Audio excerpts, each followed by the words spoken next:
नेता प्रतिपक्ष माननीय श्री गुलाम नबी आजाद साहब ने बहुत महत्वपूर्ण विषय उठाया है। जिन कंपनीज और व्यक्ति के बारे में जिक्र किया है, मैं केवल 2-3 तथ्य स्पष्ट सामने रख दूं। उस कंपनीज को और उन व्यक्तियों को जो पूरी बैंकिंग सुविधा दी गई, जो आज विवाद में पड़ी है, वो पहली बार सितंबर 2004 में दी गई। उसको दोबारा रिन्यू किया गया 2 फरवरी 2008 को। उसके संबंध में किन हालातों में जब अकाउंट बिगड़ा हुआ था और फिर भी सुविधाएं दी गई, ये जांच के विषय है। सीबीआई इसकी जांच कर रही है। पहली बार इनका अकाउंट 30 अप्रैल 2009 को एनपीए हुआ। उस एनपीए के बावजूद भी 21/12/2010 को उस नॉन परफॉर्मिंग अकाउंट को रिस्ट्रक्चर किया गया और रिस्ट्रक्चरिंग के तहत उनको और सुविधाएं दी गई। और इसलिए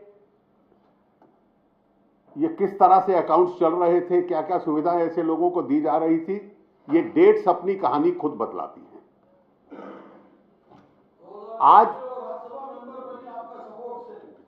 आज एनपीए को रिस्ट्रक्चर किसके सपोर्ट से किया गया? उस वक्त हम तो विपक्ष में थे। इस सारे के बाद आज की तारीख में 30 नवंबर 2015 तक इंटरेस्ट वगैरह मिलाकर 9091.40 करोड़ ये टोटल लायबिलिटी उसकी है। जितनी भी बैंकिंग और फाइनेंशियल इंस्टीट्यूशंस हैं, उन सब ने अलग अलग कंपनीज और व्यक्तियों के खिलाफ रिकवरी की, अटैचमेंट की, जो कार्रवाई हो सकती है। और मेरे पास इस वक्त 22 केसों की सूची है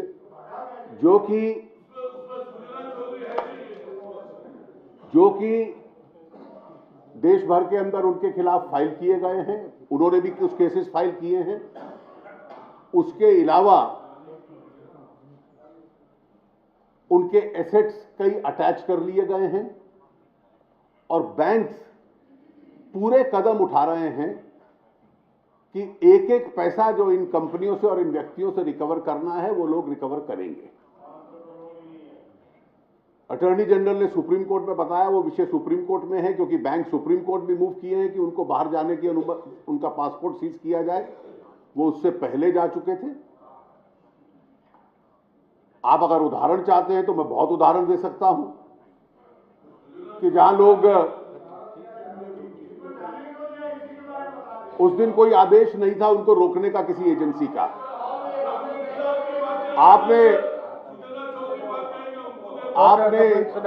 आपने जो जिक्र किया, आपने दूसरा उदाहरण भी जिक्र किया कि ललित मोदी को लाने के लिए क्या किया। वो जब बाहर गए थे तो आपकी सरकार थी। आपने केवल फेमा में केस रजिस्टर किया था, जिसमें ना रोक पाने की सुविधा है, ना सजा दे पाने की सुविधा है। पीएमएलए में नहीं किया था, वो बाद में हुआ था। तो इसलिए ये लोन कब दिए गए, कैसे दिए गए, एनपीए को कैसे रिस्ट्रक्चर किया गया, अगर आजाद साहब चाहें तो मैं उनको चेंबर में सारी इसकी डिटेल्स दिखला भी सकता हूं। कम से कम आपको स्वयं बहुत अधिक आत्मनिरीक्षण की इसमें आवश्यकता पड़ेगी। कि डेट्स पढ़ के इन्होंने ये सिद्ध करने की कोशिश की कि जैसे कांग्रेस पार्टी इसमें शामिल।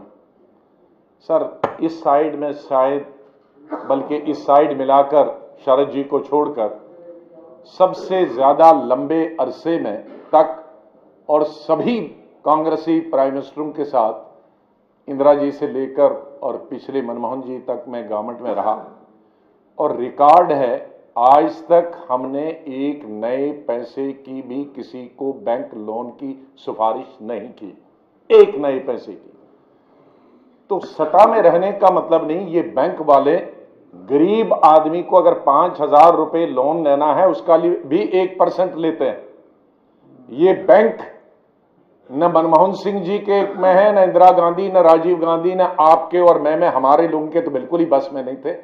ये बैंक सब 1%, 2% और 5% पे चेयरमैन और सब ऊपर जिसकी भी अथॉरिटी 5,000 है वहां से लेकर ऊपर तक पैसे लेकर करते हैं। इसलिए जिसने भी इन्वॉल्व है, बैंक वाला है, पॉलिटिशियन है, इसमें उसको सीबीआई इंक्वायरी कर रही है, उसको भी लटका दीजिए ना उसके साथ।